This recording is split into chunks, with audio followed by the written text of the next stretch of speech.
राजा परीक्षित की कहानी।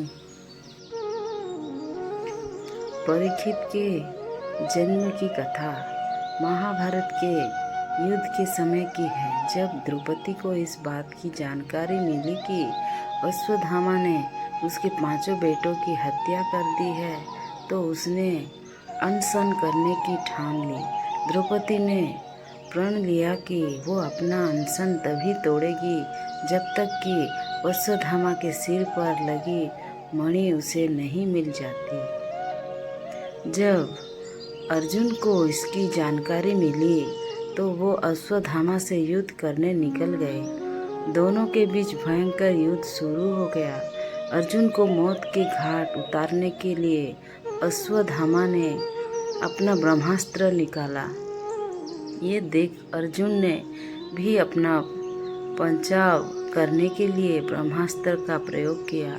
तभी ब्रह्मा, नारद और ऋषि व्यास पहुँचे और उन्होंने ब्रह्मास्त्र का इस्तेमाल करने से मना किए। इसके बाद अर्जुन ने अपना ब्रह्मास्त्र वापस कर लिया, लेकिन अश्वत्थामा ने ऐसा नहीं किया। दरअसल अश्वत्थामा 5 पांडवों के कुल को नष्ट करना चाहता था, इसलिए उसने अपने ब्रह्मास्त्र की दिशा बदलकर अभिमन्यु की पत्नी, जो भी की गर्भवती थी, उसकी ओर कर दिया। इस पर भगवान कृष्ण ने कहा, अभिमन्यु की पत्नी उत्तरा को परीक्षित नामक बेटे के जन्म का वरदान मिला है, इसलिए वो जरूर जन्म लेगा।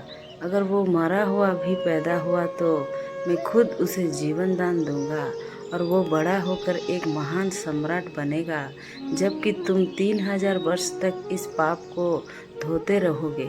साथ ही हमेशा तुम्हारे खून से बदबू आते रहेगी और वो ऐसे ही बहता रहेगा। यही नहीं, तुम हर प्रकार की बीमारियों से धीरे रहोगे। इसके बाद अर्जुन ने अश्वत्थामा को रस्सी में बांधा और द्रौपदी के पास ले आया। अश्वत्थामा की हालत देखकर द्रौपदी को दया आ गई और उसने अर्जुन से उसे छोड़ने की अपील की, मगर भगवान कृष्ण ने ऐसा नहीं होने दिया और उन्होंने अर्जुन को आदेश दिया कि उसके सिर से मणि निकाल ले और द्रौपदी को दे दे। इधर ब्रह्मास्त्र के गर्भ में जाते ही उत्तरा को तेज दर्द होने लगा। ये देख भगवान कृष्ण ने अपना छोटा रूप धारण किया और उत्तरा के गर्भ में दाखिल हो गए। कृष्ण का छोटा रूप एक अंगूठे के बराबर ही था।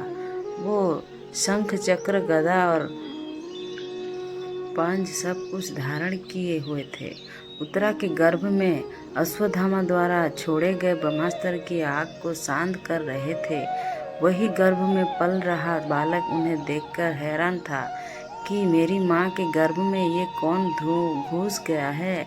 कुछ समय बाद उत्तरा ने अपने बच्चे को जन्म दिया, लेकिन वो मूर्ख पैदा हुआ। ये देख वहाँ रोने लगी। उसने भगवान कृष्ण से कहा, हे नारायण, आपने तो कहा था कि मेरा बेटे पर ब्रह्मास्त्र का असर नहीं होगा और जीवित ही पैदा होगा। वो सालों तक अमर होकर राज करेगा, लेकिन वो तो मरा पड़ा है। इसे जीवित करने की कृपा करो प्रभु।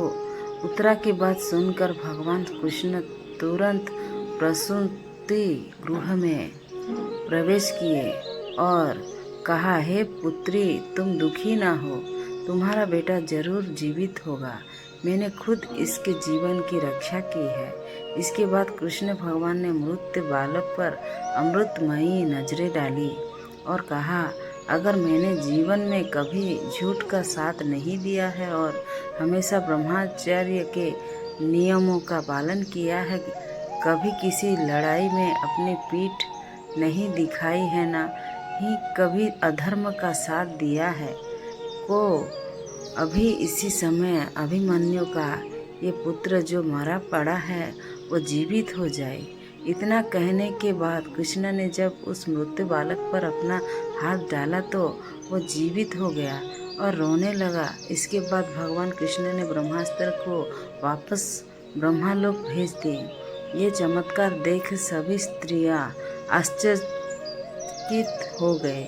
इसके बाद भगवान कृष्ण ने अभिमन्यु के पुत्र का नाम परीक्षित रखा। इसके पीछे का कारण था कि वो बालक गुरुकुल के नाश होने पर जन्मा था। वही जब युधिष्ठिर वापस आए और उन्हें बालक के जन्म के बारे में पता चला तो वो भी खुशी से झूम उठे। इस खुशी में उन्होंने हाथी, घोड़े, अन्य गाय आदि दान किए। इसके बाद उन्होंने ज्योतिष को बुलाया और बच्चे के भविष्य की जानकारी ली। इस पर ज्योतिषी ने कहा, ये बालक प्रभु श्री कृष्ण चंद्र का भक्त कहलाएगा। ये एक धर्मी, यशस्वी, पराक्रमी वो दानी होगा। ज्योतिष ने आगे बताया कि जीवन में एक ऋषि का श्राप पाकर गंगा के तट पर ये श्री सुखदेव से आत्मज्ञान की प्राप्ति करेगा। ज्योतिष की बात सुनकर युधिष्ठिर खुश हो गए और उन्हें दक्षिणा देकर वहां से विदा कर दिया। धन्यवाद ये वीडियो देखने के लिए।